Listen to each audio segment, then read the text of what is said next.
Ang Ultra Ego ay isa sa pinakamalakas na form ni Vegeta na ipinakita sa laban nila ni Granola na kung saan ang chi ng user ng Ultra Ego Transformation ay biglang nagpapalit katulad ng chi ng isang God of Destruction. Para ma-attain ang ganitong klase ng form ay kailangan ng user na magkaroon ng isang mindset ng pagiging destruction. Ang Ultra Ego Transformation ni Vegeta ay makikita natin na ginamit niya sa laban nila ni Granola. Paano nga ba nagawa ni Vegeta ang transformation na ito? At gaano ito kalakas? At ngayon nga ay atin itong pag-uusapan. Ang Ultra Ego ay isang transformation na katulad ng isang God of Destruction na kung saan ang user ng transformation na ito ay dahan-dahan pinapalitan ng chi ng user patungo sa chi ng isang God of Destruction. Para magawa ito ay kailangan ng isang user na magkaroon ng similar na pag-uugali sa isang God of Destruction. Ito nga ay fully fitted para kay Vegeta. Mapapansin natin ang ugali ni Vegeta sa mga nakaraang series ng Dragon Ball. Meron nga siyang ugali na pagiging mayabang, mataas ang pride at syempre ang pagkakaroon ng matinding confidence sa sarili. At para nga ito ay magawa ng isang user ay kailangan niyang magkaroon ng isang matinding training sa isang God of Destruction. Ito nga ay ating makikita sa Dragon Ball Super Manga Chapter 69 na kung saan ay ni-train ni Lord Beerus si Vegeta. Dito nga ay binigyan ni Lord Beerus si Vegeta ng brutal na training emotionally and mentally as a first round ng kanyang training. After ng first round training ay binigyan din ni Lord Beerus si Vegeta ng therapy sa pamamagitan ng paggising sa totoong ugaling meron si Vegeta. Sa training na ito ay tinanong ni Lord Beerus si Vegeta kung ilang planeta na ba ang nasira ng mga Saiyan. Dito nga ay sinabi ni Vegeta na isang malaking kasalanan ang nagawa ng kanyang mga kalahi. Dito nga ay natawa lang si Lord Beerus at sinabi niya na kalahati ng kanya sinasakupan ay winasak niya ng walang pag-alinlangan. Dapat nga daw ganon ang mindset ng isang God of Destruction.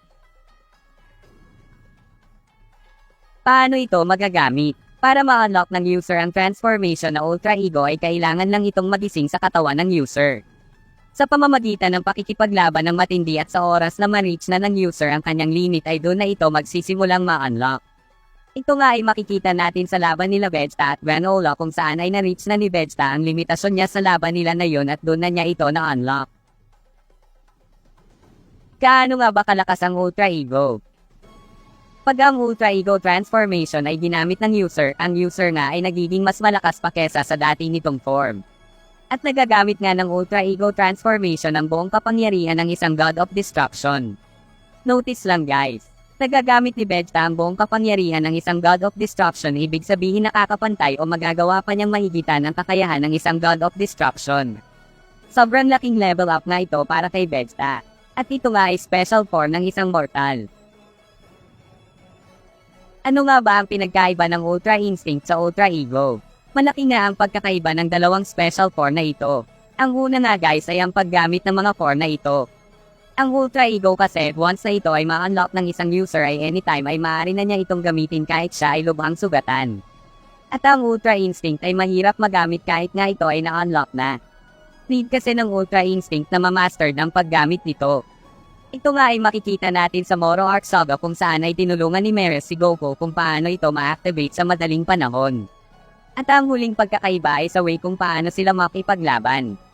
Once na ang user ng Ultra Instinct ay naka-activate, nagkakaroon na ang user ng advance na kamalayan. Ibig sabihin guys, mahirap siyang patamaan ng anumang klase ng pag-atake dahil nga advance ang kanyang kamalayan.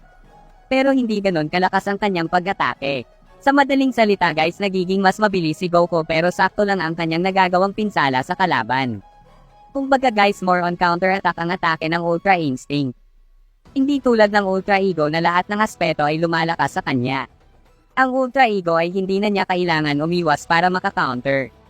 Kahit matamaan siya ng malakas na pag-atake ay parang baliwala lang ito sa kanya. At doon siya nagkakaroon ng pagkakataon na maka-counter sa kalaban. At ang physical na pag-atake ng Ultra Ego ay sobrang lakas kesa sa Ultra Instinct ni Goku.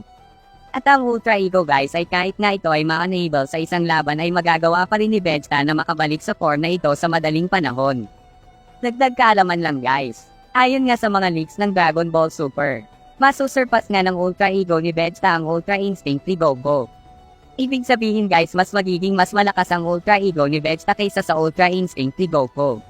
Ito nga ay makikita natin sa mga leaks ng Dragon Ball Super.